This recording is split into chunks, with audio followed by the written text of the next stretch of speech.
ini adalah lebih penting daripada memperbanyakkan ibadat sunat, qiyamul lail, baca Quran dan sebagainya. Tajuk yang saya akan bicarakan pada malam ini mungkin tidak akan menyenangkan hati sebahagian daripada kamu semua. Tajuk yang akan saya jelaskan pada malam ini, saya suka untuk jelaskan kerana saya sayangkan kamu semua dan saya tak nak seorang pun di kalangan kita diazab di dalam neraka. Tajuk yang saya akan bincangkan pada malam ini adalah tajuk yang sangat penting di dalam masyarakat Islam, yang mana kebanyakannya masyarakat Islam dibelenggu dengan tajuk ini dan masalah ini. Tajuk tersebut adalah tentang hutang dalam Islam. Hutang dalam Islam. Pada satu malam, seperti mana dalam hadis yang diriwayatkan oleh Imam Ahmad, Musnad Imam Ahmad bin Hanbal, hadis yang sahih. Pada satu malam Rasulullah SAW bangun di tengah malam dan baginda SAW mendongak ke langit, dan baginda SAW mengeluh dan meletakkan tangan di atas dahi baginda. Masya Allah, maksudnya Rasulullah SAW merasa amat berat apa yang Allah Ta'ala turunkan pada malam itu tentang apa yang Jibril AS dihantar untuk sampaikan kepada Nabi SAW tentang urusan hutang. Lalu Rasulullah SAW bersabda, alangkah beratnya urusan hutang ini, alangkah beratnya hutang ini. Sesungguhnya seseorang yang berjihad di jalan Allah, berperang berjuang demi agama Islam, demi tanah air, kemudian dia mati syahid, kemudian dihidupkan, lalu dia pergi lagi berperang di jalan Allah, kemudian dia mati syahid lagi, kemudian dia dihidupkan semula dan dia menyertai lagi berjihad di jalan Allah, kemudian dia mati syahid lagi.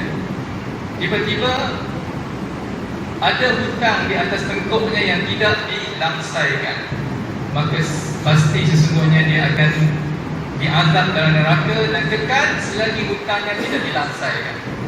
Jadi beratnya hutang ini sehingga bukan amalan yang kecil, amalan yang mengorbankan nyawa demi Allah, demi agama Allah, yang ikhlas, bukan yang riya, tetapi tersangkut rohnya ke syurga disebabkan hutang. Dan bukan sekali mati syahid, 3 kali mati syahid.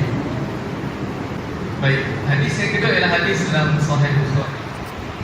Nabi SAW, seorang sahabat. Ini sahabat ni bukannya saya, bukannya tuan-tuan, bukannya apa itu muslimat, sahabat. Sahabat ni maksudnya orang yang Allah Ta'ala pilih, dan banyak-banyak roh yang Allah pilih mereka untuk melihat wajah Nabi SAW beriman dengan baginda. Sahabat yang Allah sebut dalam Quran, radhiyallahu anhu wa radu anhu.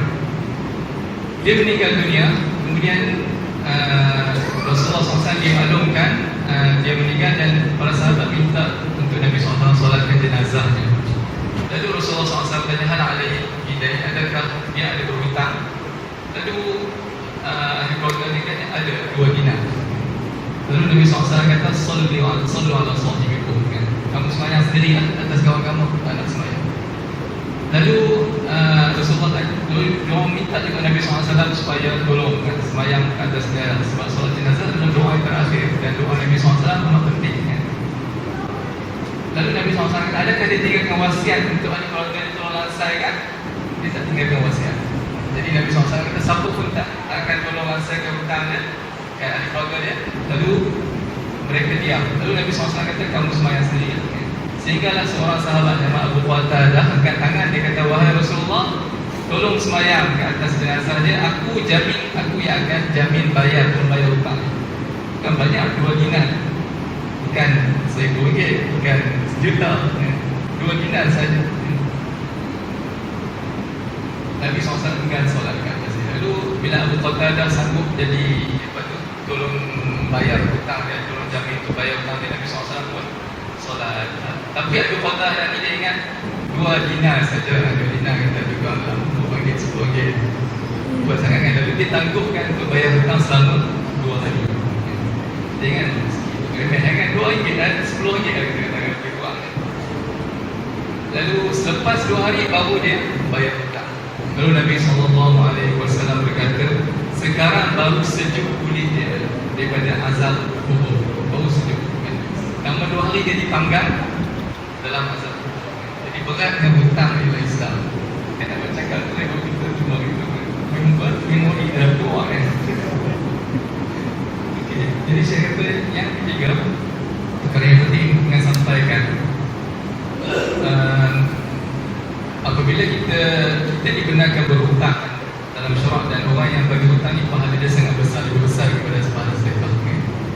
Dan tapi kita yang ambil hutang orang, kita kena berniat dan bersungguh-sungguh untuk bayar.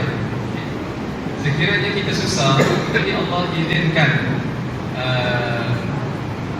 saya hutang kalau susah untuk nak suruh berkorban, fanasiratun ila maisarah, wa in kana zu usratin fanasiratun ila maisarah. Kalau ada orang yang memang dia usaha untuk bayar tapi dia susah, memang orang miskin, dia dah terjangkut tapi tak banyak sangat dapat income, rezeki dia sempit. So kita yang Allah luaskan rezeki ni, kita maafkan dengan cara kita bagi tempoh untuk dia. Fanasiratun ila maisarah, bagi tempoh pada dia, beri ruang pada dia untuk dia usaha dia kerja untuk bayar. Tapi yang problemnya apa?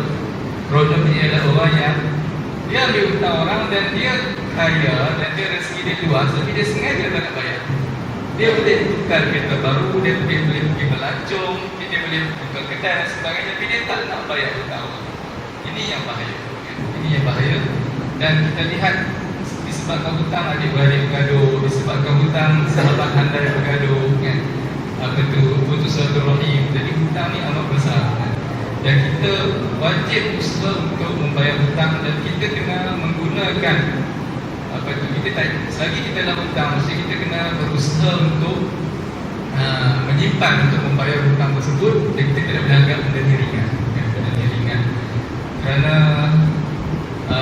sebab kalau dosa dengan Allah Ta'ala, Allah Maha Pengampun, betul tak? Allah Maha Penyayang. Tapi kalau melibatkan manusia lain, kezaliman melibatkan manusia lain, selagi dia tak halalkan, selagi itulah kita wala'iyadzubillah diazabkan. Ini hutang ni amat berat, jangan pandang ringan. Kalau seseorang itu dia sembahyang beribu-ribu rakaat pun, tetapi dia tak jaga hutang, dia tak bayar, ataupun dia tak ambil berat masalah hutang, kan? Maka maksudnya bila dia meninggal, selagi hutang dia tak selesai, tak ada orang tolong bayar, selagi itu dia diazab dalam kubur. Saya, by the way, sekarang saya tak ada di Malaysia, kita hutang. Tahu di mana? Di Melaka. Di Melaka. Jadi akhirnya dia tak boleh bayar, saya ambil balik barang saya. Yang penting saya dapat apa itu. Jadi, dan saya baru faham, bila saya masuk dalam bisnes ni, saya faham kata-kata Sayyidina Umar bin Khattab radhiyallahu anhu. Kalau kamu tengok orang, sekali tu ada seorang Sayyidina Umar yang tahu tentang identiti dia. Jadi amanah ke, orang beriman ke, ataupun orang agama dia kuat ke ataupun tidak. Lalu Sayyidina Umar tanya seorang sahabat, kamu kenalkan dia? Lalu sahabat dia kata, oh orang ni orang yang selalu, orang yang sangat kuat agama dia, kuat iman dia, orang yang amanah. Lalu Sayyidina Umar tanya, kamu tahu mana? Itu dia kata, selalu lepas semayang. Sayyidina Umar kata, nasib baik, jaga-jaga, hampir-hampir aku sempat bahkan kau tentang berjalan. Begini kamu nilai orang, kan? Adakah kamu telah bermuamalah, atau kamu telah pernah deal dengan dia dengan hina dan dirham? Kan? Dia kata tidak. Jadi macam mana kamu kata dia ni baik? Kan? Jadi antara cara kita nak kenal orang ialah sama ada kita deal dengan dia, kan? Bagi dia hutang, dia bayar ke tak, ataupun kita berniaga dengan dia, dia jujur atau tidak, dia bohong ataupun cakap benar, ataupun kita musafir dengan dia. Sampai kita beritahu akhlak dia, dia penting dengan dia sendiri ataupun utama orang lain. Jadi bila saya masuk dalam dunia bisnes, baru saya tahu, rupanya baru faham lah. Saya orang kata, kalau tengok orang rupiah, pakai sebab, pakai libah, jangan terus percaya dia orang baik. Sehingga kita tengok dia dalam muamalah, okay, dia jujur ataupun tidak, dia bayar hutang ataupun tidak, dia bercakap benar ataupun tidak, tepati janji ataupun tidak. Jadi sebab itu saya kata bab hutang ni lebih penting pada malam Lailatul Qadar. Sebab dapat 1000 bulan pun, tapi satu dengan manusia dalam azab kubur tak lepas juga, selagi Tuhan Tuhan tidak halalkan. Dan kalau kita ada hutang, kita kena tulis wasiat supaya bila kita meninggal, ahli keluarga kita tolong langsaikan. Jadi wasiat yang penting. Sebab tadi Nabi SAW tanya sahabat tadi kan, sebelum nak solat, adakah dia tinggalkan pesanan wasiat untuk dilangsaikan hutang dia, walaupun hanya 2 dinar, kan? Jadi jangan ambil berat masalah, jangan ambil ringan masalah kita berhutang dengan orang. Ini adalah kemudahan yang Allah bagikan, tapi jangan kita Kita kena hargai kemuliaan ini dan kita kena tunaikan apabila tiba waktunya. Dan sebaik-baiknya kita tulis. Sebab itu dalam Al-Quran Allah Ta'ala sebut pasal hutang ni satu muka surat panjang. Dalam surah Baqarah, muka surat sebelum akhir, satu muka surat. Kerana ada saksi 2 orang, kalau tak ada orang saksi, lelaki seorang, lelaki 2 perempuan, kena tulis. Dan tulis itu dengan tepat dan adil ikut. Jadi maksudnya Allah tekankan masalah hutang satu muka surat. Tidak ada ayat yang lebih panjang daripada ayat tentang masalah hutang dalam Al-Quran. Aqulu qawli hadza wa astaghfirullah li wa lakum.